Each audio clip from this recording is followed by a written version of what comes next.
Hello everyone, welcome back. So today I was thinking to talk about something that happens quite often, and it's most of the time is dismissed from our experience, and this is this thing called undermining somebody. Whether you do that to somebody or somebody else does it to you, it's something that I've noticed that happens quite regularly.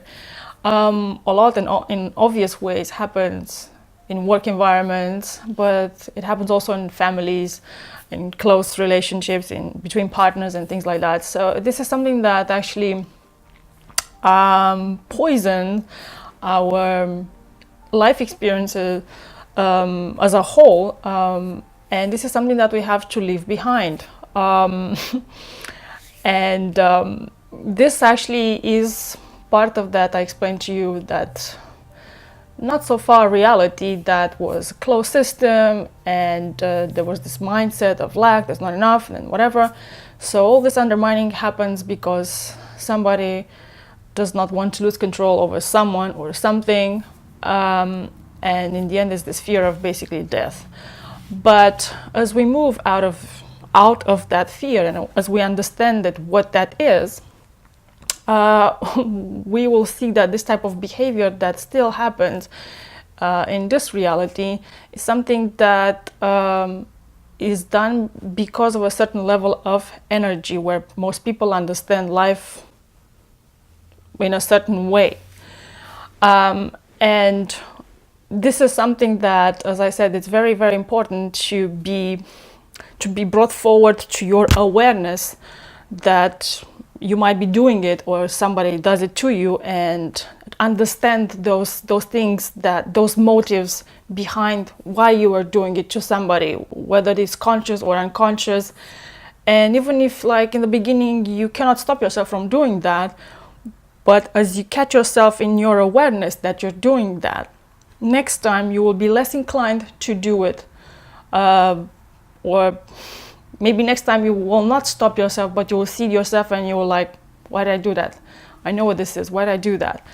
And maybe the third time you'll just stop, or the fourth time, or the fifth time, whatever.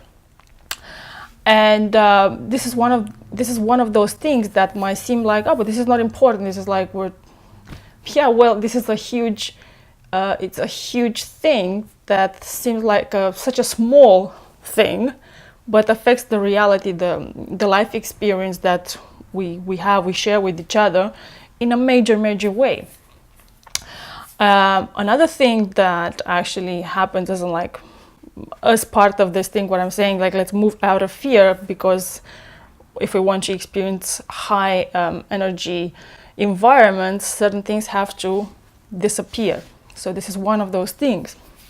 Another thing is the fact that, it's like for many years, well, especially I would say from 2000 or whatever up until now, there was the law of attraction was pushed very hard forward, as like, okay, go forward and like pursue those dreams, those ambitions, no matter what, blah blah blah. And yes, that's part of, like, okay, we have to break free from that limited environment inside ourselves, inside our minds, that says only certain things are possible. However, when we understand that certain actions, certain things are not necessary, or they stem again out of fear, and certain dreams and ambition actually are out of fear of, I don't know, in the end it's the fear of extinction, all of it, we'll start to actually take the time to understand that, like, why am I doing this? Why do I want to pursue this or that? There's nothing wrong with following your dreams or whatever, but then again you have to analyze why am I doing those things. It's like, is this thing because it will develop me, or is just because it's out of fear? And I'm not saying that in a certain point, whatever you are in energy, you start where you are, because that's what it is. You start where you are. However, if you take a little bit of time, as I was saying even in the last video, you will understand that maybe the dreams or the ambitions that you're trying to, pursue, are not necessarily the best or that will lead to the best expression, environment for you to develop further. So therefore, you will have to take that time to actually see, but what does it fit? What feels natural? And this is how you will learn from now on in energy, to have that discernment, to make that distinction. Is this fear? Is this true calling? So you have to always look for that, fear or true calling, or what's what, so it's very, very important to make that distinction. Yes, true, most of the time all the things start from fear, but as you're moving along and you're pursuing those dreams or whatever, then as you grow and you see something is not that fulfilling as it was in the beginning, and then there's okay, so I have to, the best thing is like, okay, I can adjust this, so I'm not actually looking just for the money or whatever, I'm just looking for something else. And then you'll discover that something else, in the beginning you couldn't even have made that connection, because you're in such a fear environment that this wouldn't even enter your mind, because there would not be a space for that. And another thing is very important, is that as you allow yourself to have this discernment, you will you will see that there's a higher order of things, and what you think that, I have to follow those dreams, like I really have to, but as I said, there's the discernment. Is this fear or is this true calling?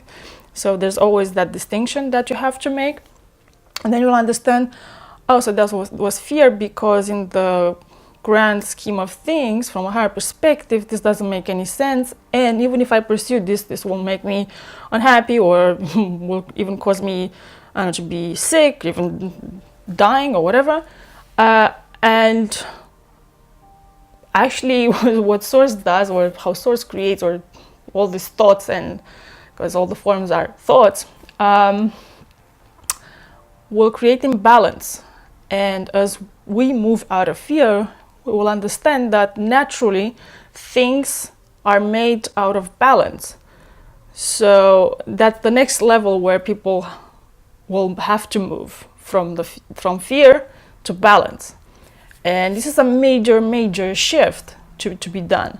But as I said, this has to come from this thing where you become more and more aware of what's happening inside your mind here in this environment, and to make that discernment, is this fear or is this true calling? Well, what am I doing, And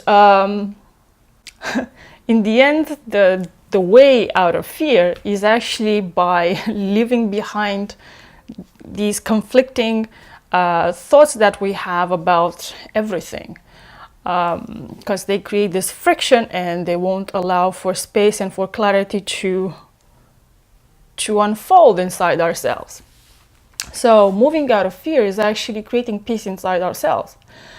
And this cannot happen unless we do this, unless we discard these conflicting things inside ourselves. Like, because I said, that's just an example, like with undermining somebody, whether you do that to somebody or somebody else does it to you, or, as I said, trying to pursue things out of fear, but you're not aware that it's out of fear.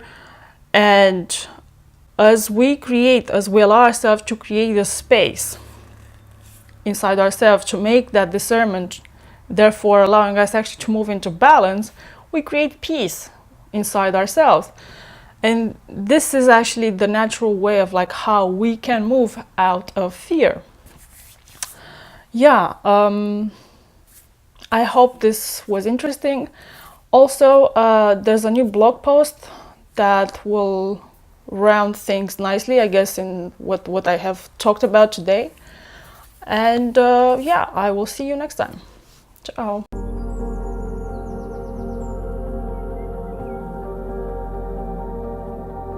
We approach or understand the situation. When I didn't want to live anymore, it wasn't because I didn't want to exist in other places or whatever. It was just